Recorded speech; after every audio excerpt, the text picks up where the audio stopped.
Hi everyone. Welcome to tonight's book launch. I'm sorry I seem to have put an incorrect link in the chat for you in the first minute. I'll sort that out in a second. My name's Jasmine. I'm from Carcanet Press, and I'm absolutely delighted. So excited I can't get my words out to welcome you to tonight's launch. We are launching Rookie, selected poems by Caroline Bird, and I'm very, very pleased you can join us. I'm just going to run over what's going to happen tonight, do a little bit of housekeeping, and then we'll crack on with reading. So tonight things are going to happen a little bit differently. I'm very sorry to let you know that Rachel Long is unfortunately unable to join us. She sends her apologies. So Caroline is going to read for us this evening, and we'll still be taking audience questions as usual. It's basically going to be the same but different. So what we would like from you is to keep your messages coming in the chat. While you're using the chat, please make sure that you select the button for everyone so that we can all read each other's messages and they don't get lost in there. Sorry about the discount code. I'll sort all of that out for you momentarily. This evening, while Caroline is reading for us, she's going to have the poems up on screen for us. Now, I really want to stress that you're in control of your own screen. So if you feel like you don't want to be looking at the text and you'd prefer to concentrate on Caroline's performance, you can resize her video. Just try dragging the corners of the box or try double clicking on the video and have a play around to see if you can configure it to your liking. Again, put any issues that you have with that in the chat box and I'll try my best to help you throughout the event. There will still be time for audience questions at the end of the event. So as well as finding the chat and keeping your messages coming in there, please find the other button, which says Q&A. You might need to select the more option first, but if you can get your questions lined up, then Caroline can answer them later on in the event. So I think that's all the housekeeping out of the way. I'm very, very happy to introduce Caroline Bird, who is a poet and playwright from Leeds, who is currently living in Rochester.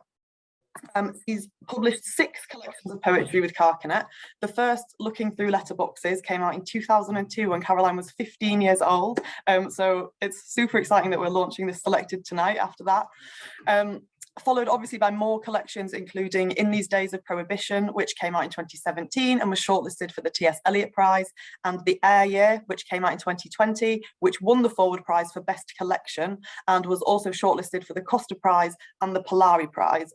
All Caroline's books are available on the website, so please do go and have a look for those. Caroline, as I mentioned, is also a playwright. Her latest play, Red Ellen, just finished touring and was shortlisted for the 2021 George Devine Award. So I think we're in safe hands with Caroline tonight.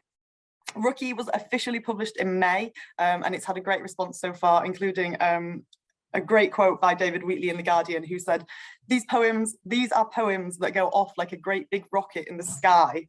So I think that's a great way to invite Caroline on screen to join me so that we can begin the reading. Hello. Oh, my hair's messy already. I haven't even started yet. So this is Rookie, right? And up to about here was written before I was 25, right? So I thought, well, the cowardly thing to do would be to read the latter section mainly, which I feel more confident about, but I don't want to do that because I've had some kind of new thoughts about them, because I mean, I described it in my afterward as putting a select together, even though it's the most lovely, lucky task in the world. It is a little bit like watching a breakdown in slow motion while strapped to a chair. You know, it's like your whole life coming at you and suddenly realizing, oh yeah, well of course that went wrong after that happened and that happened, you know. I wanted to start by saying, so when I was eight years old, right, we were in Italy. My brother got hit by a motorbike. He was only 5. He was fine. That's not the story. But me and my dad were in this car and we were driving up these windy mountain roads chasing this ambulance, and we thought he was going to die. And I said to my dad, apparently, Dad, we're all just as fragile as butterflies, aren't we? You know, a terrible line of poetry, obviously, but I was 8. And my dad always says now, that was the moment I knew you were a poet. Bollocks, but you know. But I think about that sometimes, and because yes, it's true, like I was trying to process the idea of death at 8, right? But I also was trying to not think about my brother dying by going off into a huge speech about butterflies, you know? And that's kind of what I've done my whole poetry career, is like I've tried to tell the truth, but I've also wanted to protect myself from it. You know, I've wanted to wrap the pain up in the language of dreams, focus like the 8-year-old focusing on the butterflies. And that's the weird thing about images, that they both clarify and cloud. They get us closer and further away simultaneously. So this first poem I want to read, I think I wrote in my early 20s, and it's for my mom, and it's kind of about that when I first started trying to swap reality for something that could help me cope with reality, and using words to do that. So I'm going to share my screen. I have practiced this already. Can you see that? Yes. Okay. But yeah, please make me bigger if you can, because otherwise, you know, because then I can feel like I'm speaking to you. You were traveling a grey motorway. You had a baby in your lap with enormous green eyes and a scarily large head.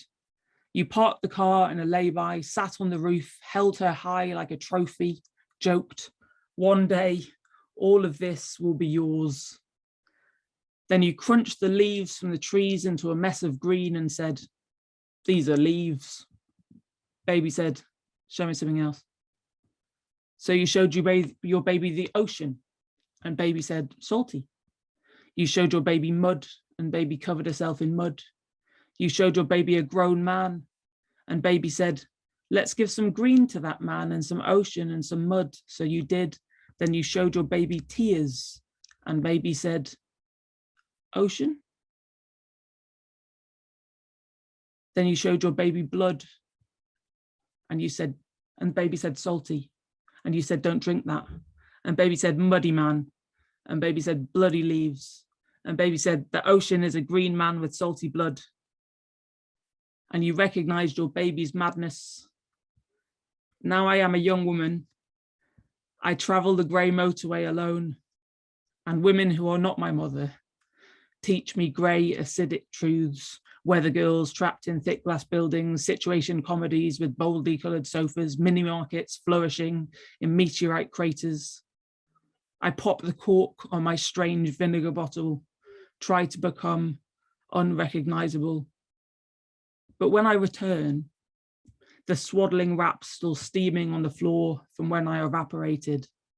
My mother pours green tea, shows me the tyre marks on her wrist, souvenirs from the grey motorway. Then she points at the sky and says, those are clouds. And she takes me outside and says, this is sunlight. Then she pushes me down a well and says, that is darkness. And I mean to say, obviously, but I say bandages, griddle, and ouch. I say griddle my bandages. I say sunlight, my ouch. I say bandage, clouds, griddle, darkness of the sun. And I run inside to find a pen. And my mother shouts, A is for apple. And I write, and I write, and I write our sweet green poem. Because the thing is, I've always just found it so hard to say obviously, you know, like obviously that happened. Like, obviously, I'll write about that, the facts. And it's funny, like, when my first few books came out, people used to talk a lot about how funny I was. You know, obviously, I'm funny, but I used to think that you think that poem's funny? What? are you crazy? Because even though I was using surrealism, I never wrote about anything that I hadn't experienced. But the hiding and the joking and the often I would wrap it up in a fairy tale as well, sometimes, was all my way of dealing with it. So this is a poem called Familiar Ground, which I wrote when I was 18. And it's not about Red Riding Hood. Red Riding Hood went back to the spot where she was nearly mauled, and she waited. A hairy man in a hat asked her for a cigarette. She tilted down her sunglasses, gave him a peek of her bloody black eyes. Jesus Christ, he said, what's happened to you? Rottweilers, bears, gorillas, she said, lions, tigers, pigeons even. They've all taken a shot. By the way, Sonny, I know who you are. You've changed, he said. You're sharper, wiser. I can see that. Then he offered her a bottle, and she drank like an outlaw until her eyes rolled back in her head. The wolf dragged her body to a clearing, and they were not separated. When dawn broke, she regained consciousness. The wolf was leaning by an oak, looking sweaty. It had been too easy. Red Riding Hood smiled a cough and wiped her mouth. I must have nodded off, she said. I didn't do anything daft last night, did I? No, said the wolf. You were charming. Oh, good, she said, and staggered off through the trees, her dress tucked into her tights. I mean, I never wore dresses. That's inaccurate, actually, about that poem. But there's a kind of hope as well in doing that. It's like, so Dean Young said that all poetry is a form of hope. And there's something about writing a resilient poem about powerlessness, you know, where you go back to the wolf and you're like, Rottweilers, bears, gorillas, you know, even though it ends up the same. That gives you this,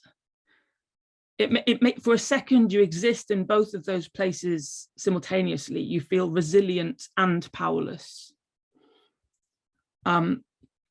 This is a poem called The Dry Well, which is a resilient, powerless poem. The Dry Well.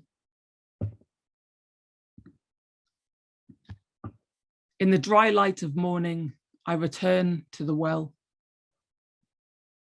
You think you know the outcome of this story. Sunshine is a naked roaming thing like hurt.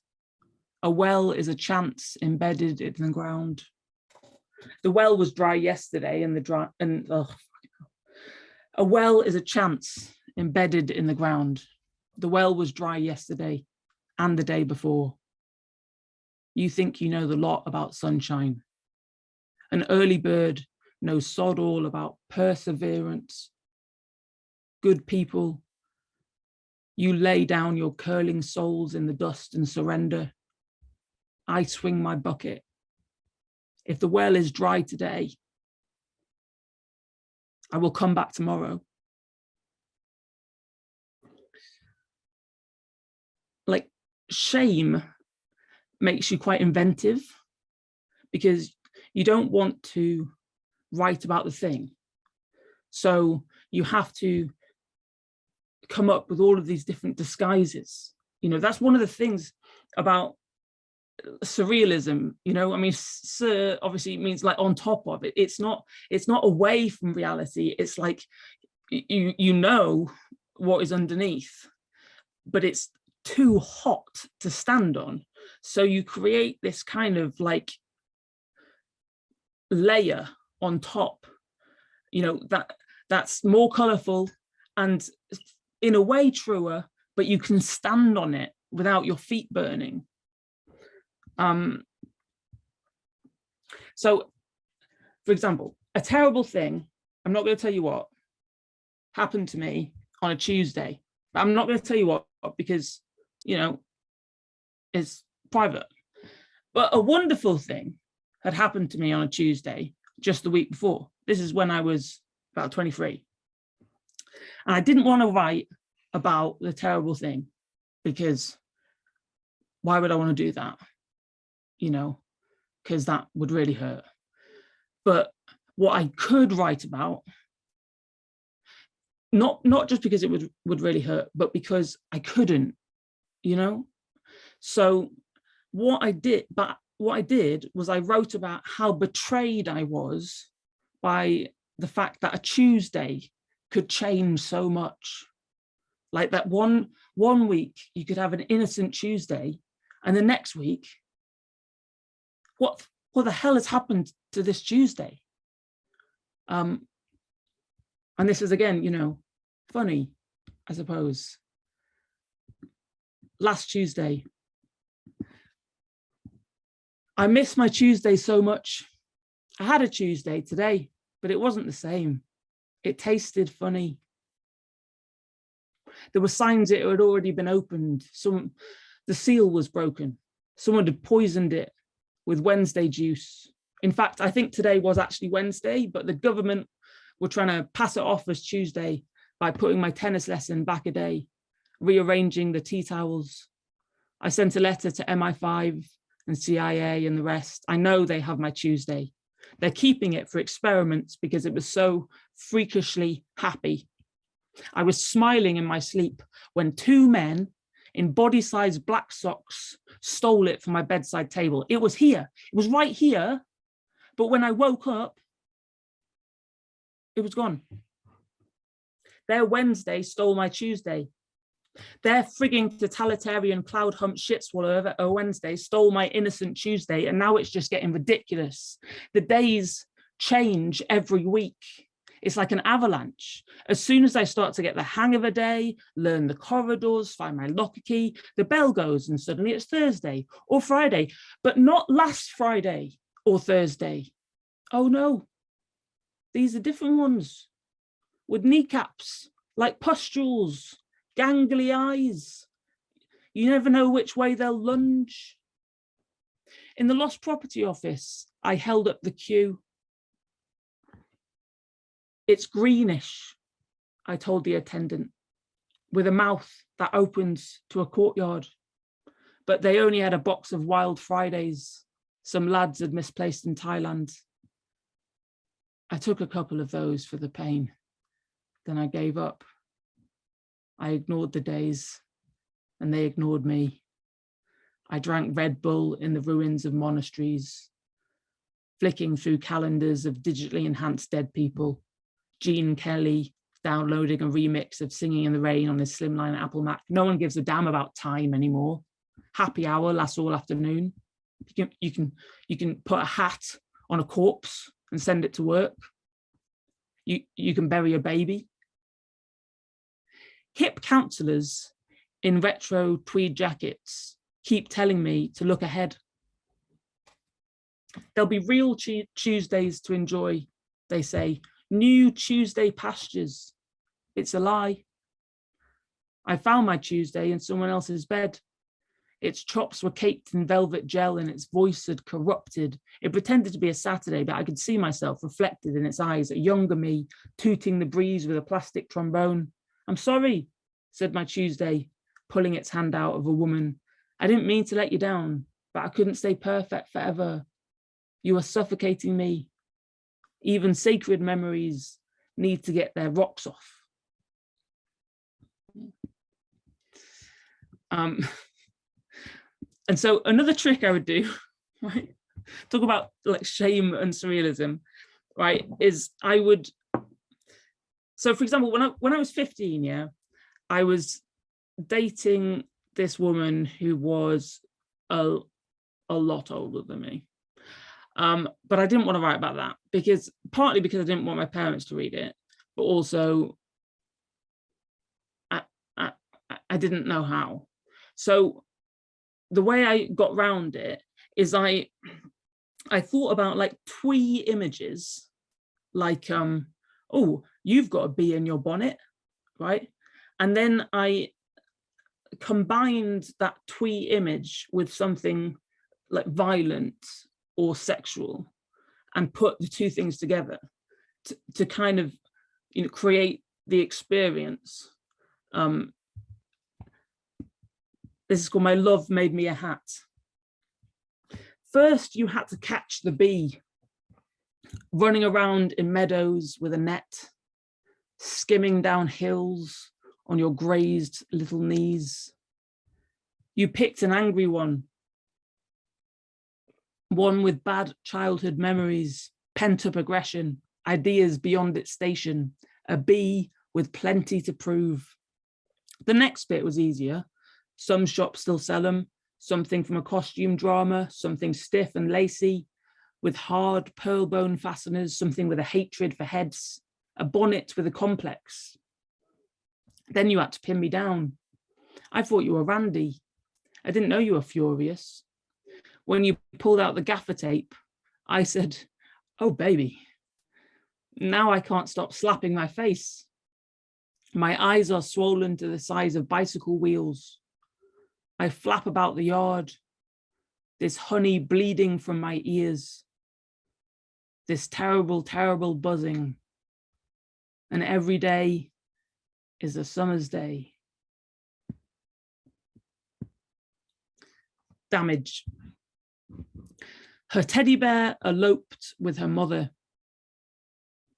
Her father went to buy flowers for himself on Father's Day and never came home. Her grandma was a waste paper basket. She was raised by staplers. Her skin was deathly white. Her birthmark was the shape of Africa. No one explained anything to her. She excelled at school until she was abused by her own calculator. She ran away from home to join a troupe of traveling accountants. She could balance a filofax on her head and yawn at the same time. Audiences loved her. She married a man called Jerry, who turned out to be a hat stand in disguise. She contracted a disease transmitted by celibacy. She slept in a violin case, smoking rosin. She lost all pleasurable sensation in her ears. She drank to forget. She drank to remember where she'd left her bike. You met her during the winter. She said, I need someone to save me. You did what any sensible person would have done. Like, so when I had my first book published, I was 15. I remember there was this Guardian review that came out that my parents hid from me because they didn't want me to read it, because it was like, this book is so bad, I thought it was a hoax, right? Which I kind of strangely liked, but I think I would get these reviews and people would talk about, well, these poems, they're full of like tennis rackets and like Red Riding Hood and, silly things, that they're silly. And now when I was putting this book together, I realized that, and I think I did it on purpose, but I was also really young. I never gave anyone any context to anything, right? Partly, I never like giving too much context. I'm already a little bit uncomfortable, right, that I have, because, I want the poem to be like a mirror and a window, like, so that people can just see themselves in it, and it can literally, be about a hat with a bee in it, and actually be a bizarrely like sexy BDSM poem if you want it to be. You don't have to think that was written by a 16-year-old. Do you know what I mean? But I definitely like hid, and sometimes people completely misunderstood me. For example, my dad might be listening to this and he won't mind me saying this, but in my first book, I originally did say she instead of you, because I knew I was gay when I was 13, but he advised me at the time to protect me. I think it was 2002. He thought that it might be that harder, make it harder for me, you know.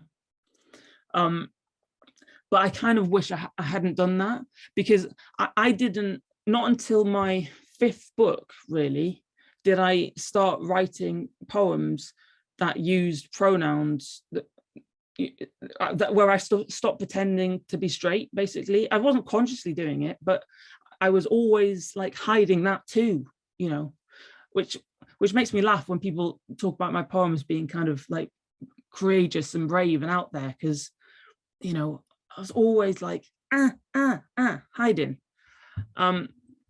But slowly, when I got to about 27, I started to think, you know, I feel like I'm living behind the facade of a house. You know, like those cowboy sets where like, you know, there's the real saloon, but then the rest of the houses are just the fronts of houses. Do you know what I'm talking about? I felt like I was living behind one of those, and I just wanted someone to see in just a bit. Like, you know, I didn't want to give them the key, but just like maybe like crack a window, you know. So this is called 48 Veneer Avenue. Imagine a hologram fire, paper angels stuck to fake frosted windows, snow sugared roof, a creaking weather vane featured in the film score, epiphany motif like a harpist trill. Picture a broad porch, generic actor coming home for Christmas with a necessary speech, shiny tower of gifts balanced under his lantern chin. That is my house, as seen from the street. Behind the front, where I live, it's mainly scaffolding, audio equipment. I sit cross-legged in the sawdust, clutching a mic. Daddy's home, mummy. My domain is domestic sound effects, ghosts of the throat, sweet impressions. On clear days still, I imagine you'll come knocking at my door to meet me in person. So it may not surprise you that in my early 20s, I ended up in rehab, right? Which is another way of hiding from pain. And the first thing that they do when you get to a place like that is they give you a questionnaire. It's called a patient intake questionnaire. And it's full of all of these horrifically plain questions about how you've been treating yourself. And the first thing I did, swear to God, is I went back to my dorm room and I got this questionnaire. I got out my notebook and I started translating it into surrealism. Right. So a line like, have you ever experienced a psychotic episode, became, have you started to look at pigeons like they know something? You know, so a little bit like your brother might be dying, on butterflies fragile, do you know? And I was so proud of myself doing this. I felt, you know, this is the way I process. This is the way I get closer to the world.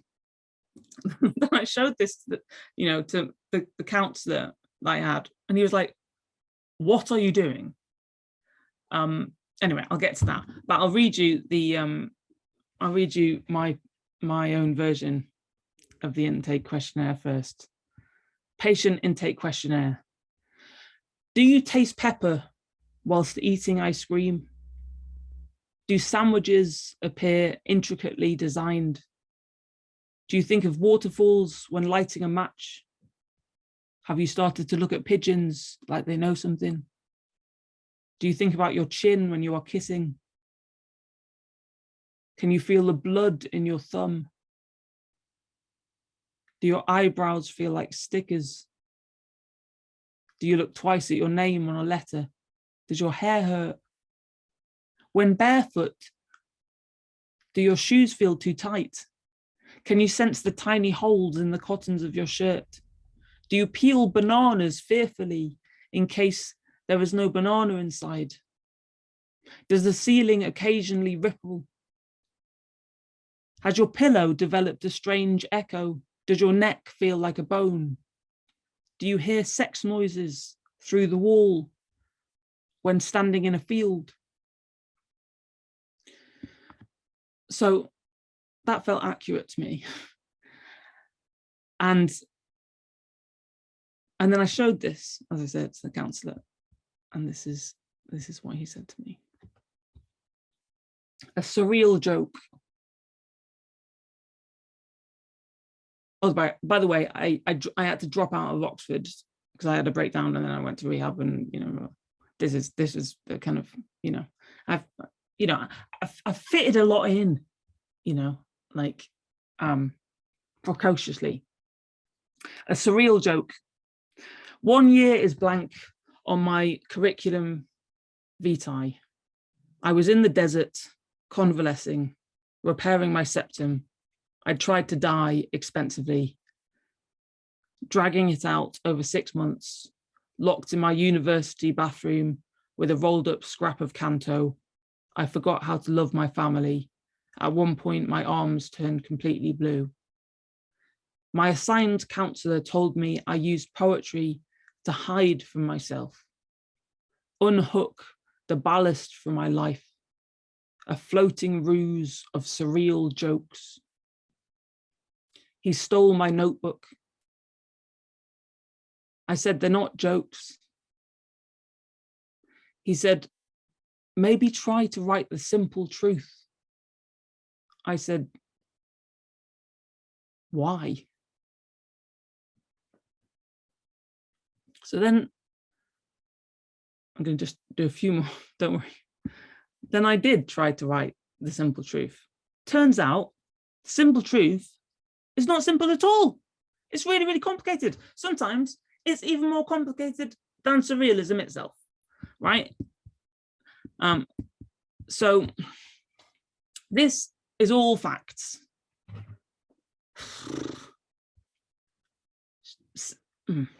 Stephanie, she was 18, used party as a verb, lashes like the whiskers of an oil-soaked seal, devoured books with names like steamy LA nights under the duvet by flashlight.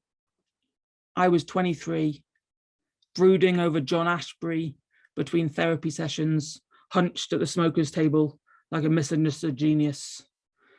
I was recovering from a bout of goodbye world. We were both diligent pleasers. I fell in love with the reflection of someone charming in her sunglasses. I always wanted to be charming. I forgot we were ill. When I finally touched her, her skin dilated. She shuddered, licked her teeth, and crawled towards me across the bed. It was like watching a child possessed by the vengeful spirit of a murdered porn star. I locked myself in the bathroom and then strode to the nurse's station to confess. Afterwards, my counsellor said, we really dropped the ball on this one, placing a sex addict in a room with a lesbian. It had never occurred to them. She wrote me a 10-page love letter in red ink. The nurses tried to lull my guilt. If an alcoholic screams for a whiskey, it's not the bartender's fault if he pours. I didn't like being compared to booze, like I could have been anyone. That acne-scarred chef who grinned at her once, the mouthy car washer at the NA meeting, the pin-eyed new boy, like it was just because I was her roomie and she was a nympho, and nothing to do with real electricity, or Stephanie somehow spying the part worth saving in me. I had I spent a long time choosing the epigraph for Rookie. And it's from James Tate, which won't surprise people because, you know, he's my favorite poet, but it took me a long time to get the right one. And it's quite simple and complicated. It just goes, now when I address you, it is somebody else speaking. I couldn't be in two places at once, could I? You sound like a real fruitcake, man. And originally I thought I chose that because reading poems from when you were younger does feel a little bit like, you know, now when I address you, it's someone else speaking, because it feels like a different version of yourself. But also, I realized looking through this that I have so many poems in which there is this like doubling, or there is like the idea of a part worth saving in me, or another part that needs to be extinguished, or a bit that needs to be hidden, or, you know, and like this is a poem I wrote when I was 14. I'm nearly done. This is the penultimate one. You're gonna be right. It's gonna be okay. Because I know, like, whew, right. And then I'll answer questions. I wrote this when I was 14. Mary Jane. She was born as identical twins, 2 bodies in one body, 2 brains in one skull. Mary liked to stand on the roof and wave her pants at helicopters. Jane liked to lie on her back in the cellar, pretending to be a bug. Mary liked to cycle naked to school. Jane wore clothes in the bath. Mary dreamt of big men with big bulges. Again, I changed that line when I was 14. That was about breasts, and I changed it to bulges, which I didn't actually dream about anyway, because I was ashamed. Jane dreamt she had a bucket for her head. They tried to compromise. Mary tried to settle it with an arm wrestle. Jane tried to settle it by crying and crying and crying. Jane woke up with a pillow shoved down hard on her face and the sound of Mary coughing. Jane crept out one night and ran until her feet grew engines. Mary woke with blisters. They sometimes make love. They sometimes try to cut themselves apart. But Mary Jane is no doctor. And now, thank you for listening. I'm just going to finish with a poem about some kind of coherence, even though it's a very odd and, again, quite funny type of, I don't mean coherence, I mean congruence. That's the word. Where originally, yeah, I thought I was going to be slightly taking the mick out of a news story that I read 6 years ago. But of course, I stumbled upon some sincerity along the way, because this is precisely what I've never been able to do. It's called Meghan Married Herself. She arrived at the country mansion in a silver limousine. She'd sent out invitations and everything. Her name written twice with a ampersand in the middle, the calligraphy of coupling. She strode down the aisle to At Last by Etta James, faced the celebrant like a keen soldier, reporting for duty, her voice shaky yet sure. I do. I do. You may now kiss the mirror. Applause, confetti.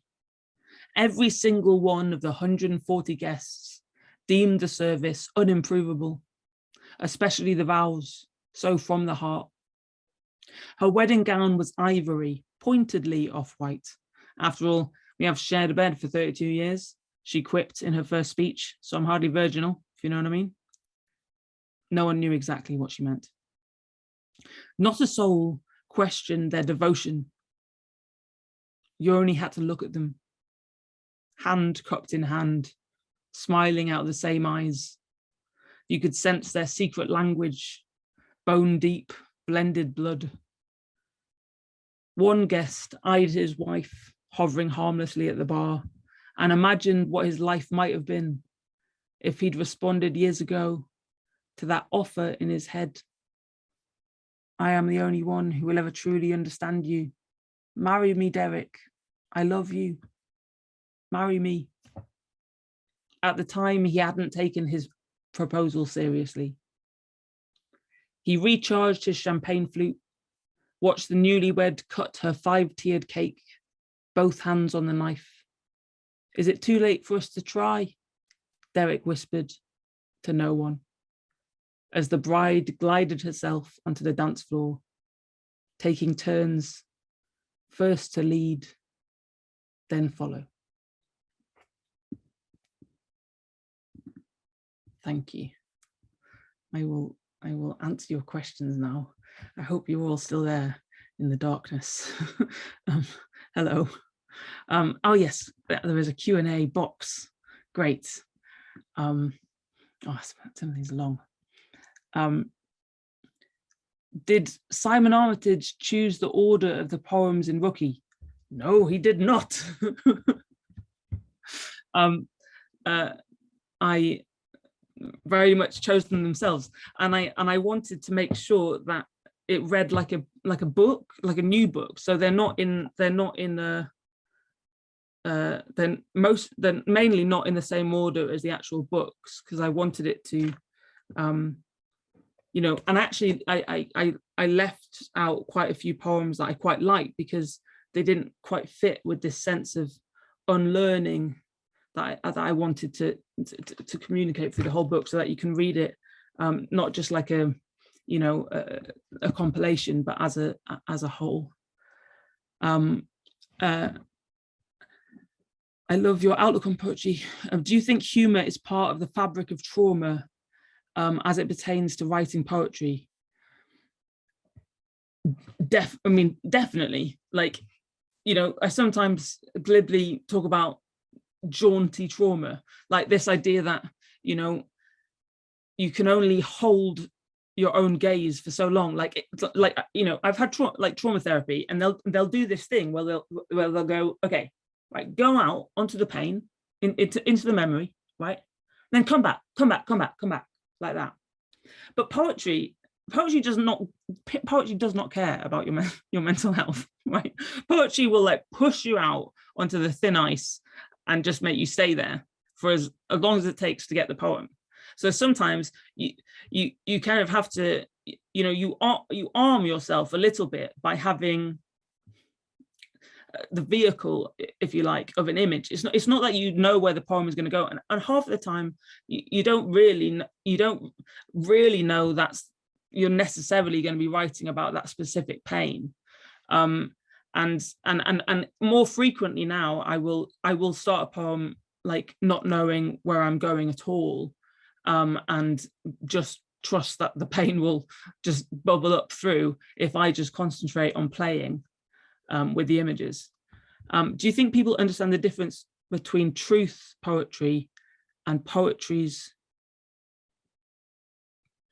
Do you think people understand the difference between truth, poetry, and poetry's truths? Okay, I might not get the question exactly, but I will answer what I think you mean. So often when we talk about truth, like in politics, we mean, have you told us what happened? Have you given us the correct stats, for example? You know, we think of truth like that, or we think of it in terms of like a soundbite of wisdom. Whereas I think in contemporary poetry, the truth can often be like a composite. So if you're writing about something that, especially something that is like distressing in the present tense, to be honest, there is going to be some deflection within that poem, because you're not just trying to tell facts. You're trying to communicate the experience of the truth, right? So there's a performance.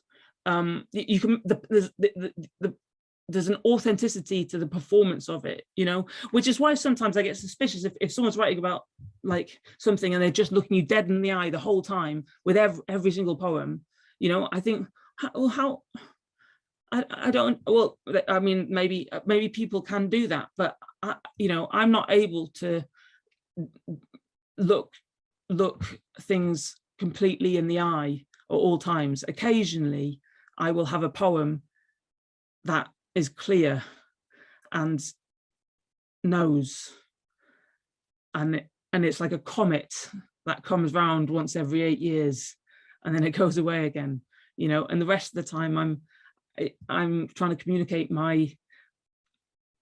as close as I can get to it, you know. James Tate has this quote about hands full of sand. I say, take this. This is what I've earned with my genius, right? But take this, hurry, I am dropping everything. And that's what it's like. It's like you've got hands full of sand. You're trying to tell the truth, but most of it is going to drop on the floor before you get to the other side of the page. And then you write another poem and you keep trying, you know, and that inexhaustible dissatisfaction is what keeps you turning the page and keeps you going. I hope that comes close to what you were saying. There's some requests. I hope, Emily, I hope I will, if I definitely can. What was I studying at Oxford? I was this Terry again. I was studying English. What's a rich, vast child? How did you begin to create poetry when you were young? Well, I started writing a diary when I was about 8 or 9. Yeah, I think about 8. And I used to think, well, I've written everything that happened at school today. I've written everything my friends said, but this isn't true. This isn't what happened. And so then I started writing these like columns instead that were like these weird little stories. And I was so pretentious. I was insufferable. I remember the first poem I ever wrote was something about like a man who could only ever exist in the winter and a woman who could only ever exist in the summer, and they were doomed. You know, that's the kind of like stuff I would write in these long columns, and I'd go, oh yeah. That feels much truer than my diary entry about how Rosie wouldn't let me have a go on the scooter, you know. But then when I started reading poetry when I was 13, which was amazing because I wasn't allowed to watch Trainspotting, right? But I could go into the library, which was just down the road, and I could get Howl by Allen Ginsberg, and no one could stop me. And I suddenly realized that I had access to this whole adult world, and no one knew that I didn't know, you know. So that released me, and yeah. So I do your favorite poems in the book change? Yeah, I mean, I hate oh God, I hate so much of everything that I've written. I've some of it going through this, I've like appreciated a bit more again, because I've gone, I actually see why. And actually some of the poems I thought I would include, I didn't, because it changes all the time. But I'm already starting to go off my last book, but I think that's kind of you have to do that. It's that dissatisfaction thing again. It means that you're becoming particles in the air. Like you're not that book anymore, and you're particles in the air, and you're going to have to do something new, you know. Like I'm never entirely like, yeah, nailed that. Like, you know, that's not how I feel. But sometimes I feel like vaguely not unhappy. Did you consider changing the lies, e.g. bulls to breast for this book? Does it not feel hard to see the original now? I did, and I changed a few things, but I think I deliberately didn't change it, if I'm honest, so that I could like tell you. Like I kind of wanted to like You know, I didn't want to go back and change all of the pronouns and pretend that I'd been braver then than I was. It wasn't really about bravery, really. You know, like I was bullied at school. I was only 14. Like, you know, what was, you know, but I didn't kind of want to. I could edit bits that weren't that was like, well, I don't need that line, but I didn't want to kind of retrospectively pretend that I'd been a lot more out than I had been. Does that make sense? In order to kind of yeah, so that have this conversation about it, I suppose. How many drafts do the poems go through? There isn't an average. Like, honestly, the weird thing is sometimes poems that look that they were, you know, scribbled on the back of an envelope are often the ones that have taken me the longest to make. So, like, sometimes I will write an 11-page poem and I will cut out like 10 pages of it, or 11 or 10 and a half pages of it, and it'll become a sonnet, you know, and that'll be like 24 drafts. Occasionally, like, I'll have 4 drafts. It's usually about 17, but it then goes backwards because I end up scalpeling like a main artery, right? And then I go, why has this poem just died? Like, I wrote this, you know, that Megan married herself, and I'd cut the line. Oh, what was it? Like, he hadn't taken his proposal seriously or something. Because I thought, oh, it's just a plain line. No one needs that line. And then the poem just died. Like, the emotion of it died. And so then I had to go back to the previous drafts because I'd over edited. So I always keep every draft, but there's never a set thing. And yeah, sometimes I overdo it. How did you find your confidence in finishing a poem? It really changes each time. My most recent poem, I've got one coming out in Poetry Review. It's taken me 3 months. Yeah, halfway through, I thought I'd ended it, and I just kept looking at it and going, "That's not it. That's that. You've got.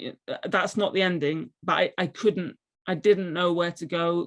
There was something that hadn't happened in my life, or I wasn't being honest with myself about, or an image that was wrong before that I had to unknit, you know, and that took me ages. So and then I lost all my confidence. Finally, I got it.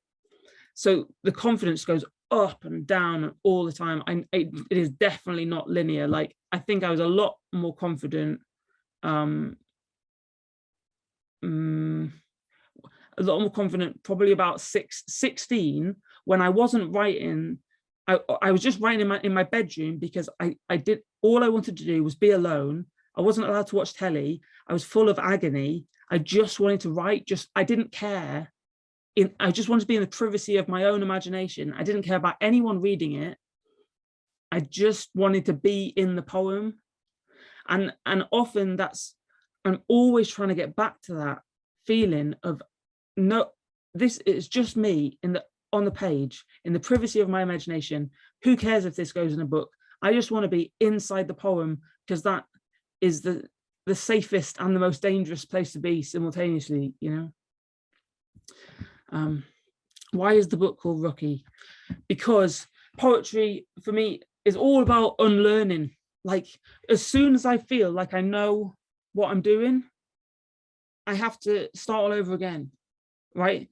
My favorite quote, forgive me if you've heard me talk before, you'll have heard this so many times, but Winslow Szymborska, Polish poet, she stood up to collect a Nobel Prize. She said, I know nothing about poetry. She said, whatever inspiration is, it's born from a continuous I don't know. Like, every time, you know, you open the page, right? Like, and you write that first line, you're a rookie. You got no idea what you're doing, right? And when you teach kids, they go, I don't know what to write, and you say, that's it. That's where you start, with not knowing. Like Lucille Clifton talks about, you have to start not from knowing, but from wonder. right? And that's terrifying. That's terrifying. Ah, yes. End with a poem. Ah, good. Sorry. As you can tell, I can go on for ages, and I give far too long answers. So forgive me if I didn't get to your question. And thank you for asking all of them. And I will read them afterwards when they send me the transcripts. I'm going to finish with Checkout, which was the unexpected clearing at the end of the 11-page poem, which now you'll be pleased to hear is only 14 lines, and it's a love poem. Right, and this is right at the end, near the end of the book. Checkout. I think, so this is death, and I wonder why I can still see through my eyes. An angel approaches with a feedback form, asking how I'd rate my life. Very good, good, average, bad, very bad. And I intend to tick average, followed by a rant. Then I recall your face, like a cartoon treasure chest, glowing with gold light. Tick, very good. And in the comment box below, I write, nice job. The angel asks if I enjoyed my stay, and I say, oh yes, I definitely come again. And he gives me a soft look, meaning that won't be possible, but thanks all the same. Clicks his pen and vanishes.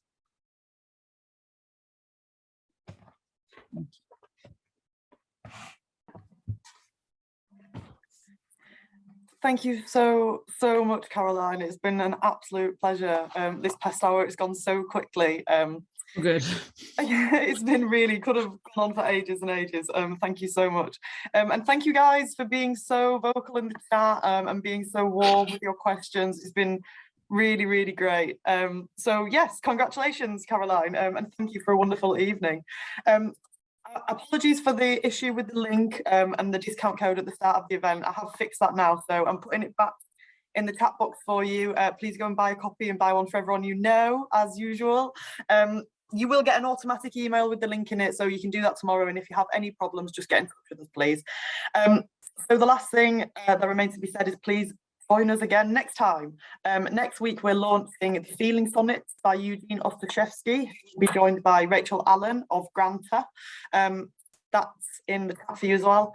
To the website, sign up to our newsletter, buy the book, please.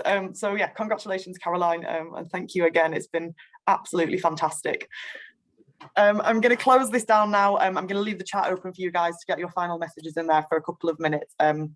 But that's everything from us. So thank you and bye-bye. And thank you so much. And thank Carcanet so much. And thank you.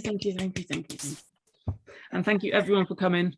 And I'm going to, go and collapse in a darkened room now.